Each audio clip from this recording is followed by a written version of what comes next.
Hey guys, how you doing? Hope you all doing unbelievable and had an incredible week. So just a little thought for this week. I want to share something that happened to me a couple weeks ago. So one morning I wake up, I'm busy walking down the street here in Sydney on my way to the shul where we learn out of and run everything out of. So I'm on the way, just doing my thing, listening to music. It's about 7 a.m.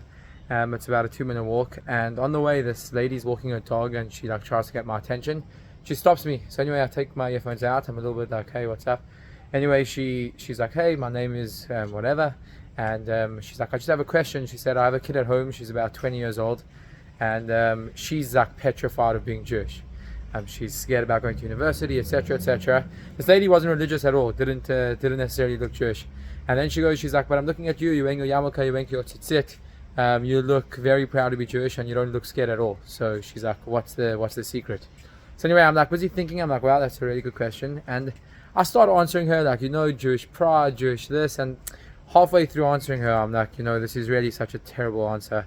And I realized I just wasn't thinking straight. It was too early in the morning. So I got a number and I called her later that afternoon. And, after thinking about it, I said to her as follows. I'm like, a lot of times we speak about being Jewish and we speak about anti-Semitism and we speak about standing up.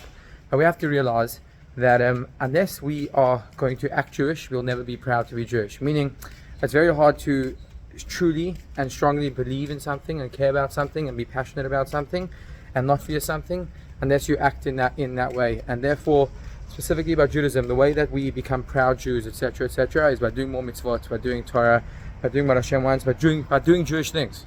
And specifically when we do those Jewish things, we become proud of Jews and we become less scared of those around us. And I think the most important thing is not to live in fear, but rather to live in a way that we truly believe in ourselves and believe in what we're doing and believe in what we stand for. And of course, we have to be clever and we have to be safe as well, and we have to be aware of our surroundings and we have to wake up to the reality of the world. But the most important thing is that unless we truly step up to the plate and add in mitzvahs, etc., we'll never truly be proud to actually be Jewish. So I think the lesson for every single one of us is what's one thing I can take to make myself be more Jewish and feel more Jewish. And what I told this lady was, I started asking her, I'm like, hey, do you light Shabbos candles? And she said yes. I'm like, do you keep Shabbat at all? And she said no. So I'm like, I've got a good idea for you. Why don't you light Shabbos candles, and for the first 5 minutes of Shabbos every single week, keep Shabbat. And through doing that, I can almost guarantee you that you'll feel more proud to be Jewish and some of that fear will go away. And that's what she's been doing. So anyway, that was a couple months ago. I just wanted to share that story with you guys and some food for thought. Have a good week.